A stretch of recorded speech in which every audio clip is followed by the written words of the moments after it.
Empire का खलीफा मुसलमानों के दरमियान मशवरे से सेलेक्ट कर लिया गया, जबकि बाकी सारे एम्पायर्स में हमेशा बहुत खून खराबे के बाद यह फैसला होता था। और आखिर हजरत अबू बकर रज़ियल्लाहु अन्हु 59 ईयर्स की एज में खलीफा बने। लेकिन इस सारे मीटिंग में एक शख्सियत मौजूद नहीं थी, हजरत अली रज़ियल्लाहु अन्हु, क्योंकि वो आप सल्लल्लाहु अलैहि वसल्लम की तदफीन में मसरूफ थे। जब हजरत अली रज़ियल्लाहु अन्हु को इस मीटिंग का पता चला तो उन्होंने हजरत अबू बकर रज़ियल्लाहु अन्हु के हाथ पर बैत नहीं की, इस बात पर कि ये इतना बड़ा फैसला रसूलुल्लाह सल्लल्लाहु अलैहि वसल्लम के खानदान की गैर मौजूदगी में क्यों कर लिया गया। जिसके कुछ अरसे बाद अबू सुफियान रज़ियल्लाहु अन्हु, जो अभी कुछ ही अरसा पहले मुसलमान हुए थे, उन्होंने हजरत अली के पास आकर कहा कि अबू बकर रज़ियल्लाहु अन्हु कुरैश के बहुत कमजोर कबीले से, अगर आप कहें तो मैं उनके खिलाफ एक फौज जमा कर देता हूँ। लेकिन हजरत अली ने उनको ऐसा करने से बिल्कुल इनकार कर दिया। और इस वाक़े के कुछ ही अरसे बाद हजरत अली रज़ियल्लाहु अन्हु ने सारे मुसलमानों के सामने हजरत अबू बकर रज़ियल्लाहु अन्हु के हाथ पर बैत कर ली। और इसके बाद इस खिलाफत को संभालने और आगे बढ़ाने में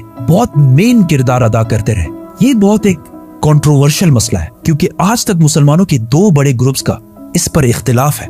दुनिया के सारे मुसलमानों में 87% सुन्नी है, जो कहते हैं कि आप सल्लल्लाहु अलैहि वसल्लम ने अपनी वफात से पहले किसी को अपना सक्सेसर खलीफा नहीं चुना, और मुसलमानों ने खुद मशवरे से फैसला करके हजरत अबू बकर रज़ियल्लाहु अन्हु को खलीफा चुनकर बिल्कुल सही किया। और मुसलमानों में 13% शिया, जो कहते हैं कि नहीं, आप सल्लल्लाहु अलैहि वसल्लम ने हजरत अली रज़ियल्लाहु अन्हु को गदीर खुम के खुतबे में क्लियरली अपने बाद नेक्स्ट खलीफा डिक्लेयर कर दिया था। ये इन दोनों साइड्स के व्यूज है। आप सल्लल्लाहु अलैहि वसल्लम के बाद मुसलमानों के पहले खलीफा अबू बकर रज़ियल्लाहु अन्हु बने। खलीफा बनने के बाद हजरत अबू बकर रज़ियल्लाहु अन्हु अगले ही दिन अपनी कपड़ों की दुकान पर आए तो सहाबा ने पूछा कि आप यहाँ क्या कर रहे हैं।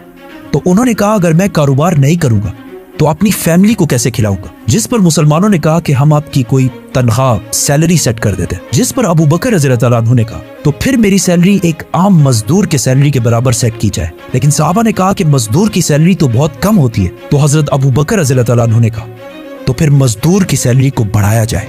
और इस तरह इन प्रिंसिपल्स पर अब इस्लाम की पहली खिलाफत राशिदा शुरू हुई। अबू बकर रज़ियल्लाहु अन्हु ने खलीफा बनते ही सबसे पहले वो फौज रवाना की जो आप सल्लल्लाहु अलैहि वसल्लम की बीमारी की वजह से रुक गई थी, और बाकी सारे कामों को भी उसी तरह कंटिन्यू रखा जिस तरह पहले हुआ करते थे। लेकिन ये कोई आसान काम नहीं था, क्योंकि अब तक मुसलमानों में बहुत सारे मुनाफिकीन शामिल थे, और वो इससे पहले सिर्फ इसलिए चुप रहते थे क्योंकि रसूलुल्लाह सल्लल्लाहु अलैहि वसल्लम अल्लाह के रसूल थे और उन्हें जिब्राइल की तरफ से बहुत सारी बातों का पहले से पता चल जाता। लेकिन अब लोगों में ये कॉन्फिडेंस आ गया था कि अब जब रसूलुल्लाह सल्लल्लाहु अलैहि वसल्लम नहीं है तो हम ज़कात भी नहीं देंगे, क्योंकि मुनाफिकों के लिए अपने माल में से पैसा देना बहुत मुश्किल काम होता है। एंड नॉट ओनली दैट, कुछ लोगों ने आप सल्लल्लाहु अलैहि वसल्लम की इतनी अजीम कामयाबी देखकर इसे कॉपी करने की कोशिश की और नबूवत का झूठा दावा कर दिया, जिनमें से एक का नाम था मुसैलमा कज़्ज़ाब।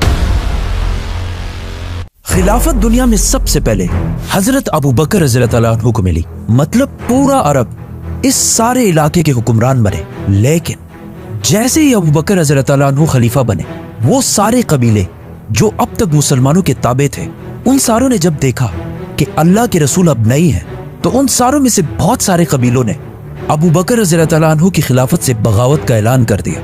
आप सल्लल्लाहु अलैहि वसल्लम के टाइम पर यह इस्लामिक एम्पायर इस सारे इलाके पर फैली हुई थी, लेकिन अरब कबीलों की बगावत के बाद अब इस्लामिक एम्पायर सिर्फ इतने इलाके तक महदूद रह गए। और ये जो निशान है, इन सारे इलाकों में बगावतें हुई। ये सारी बगावतें एक जैसी नहीं, बल्कि इनकी दो टाइप्स थी। एक, जिन्होंने रसूलुल्लाह सल्लल्लाहु अलैहि वसल्लम के बाद मदीना की खिलाफत को ज़कात देने से इनकार कर दिया, और दूसरे वो जिन्होंने तो हद ही कर दी।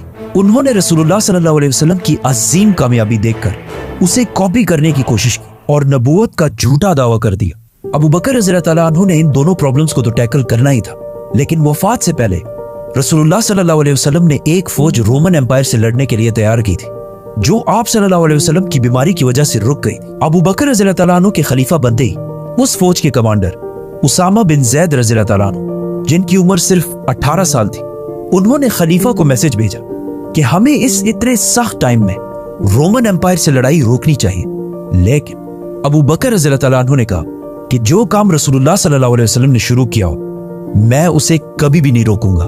नाउ, एक ही टाइम में मुसलमानों को 3 बड़े ग्रुप से लड़ना था: ज़कात ना देने वाले, झूठे पैगंबर और सुपर पावर रोमन एम्पायर। जिस पर हजरत उमर ने अबू बकर रज़ियल्लाहु अन्हु से कहा कि हमें सारों से एक साथ नहीं लड़ना चाहिए, बिकॉज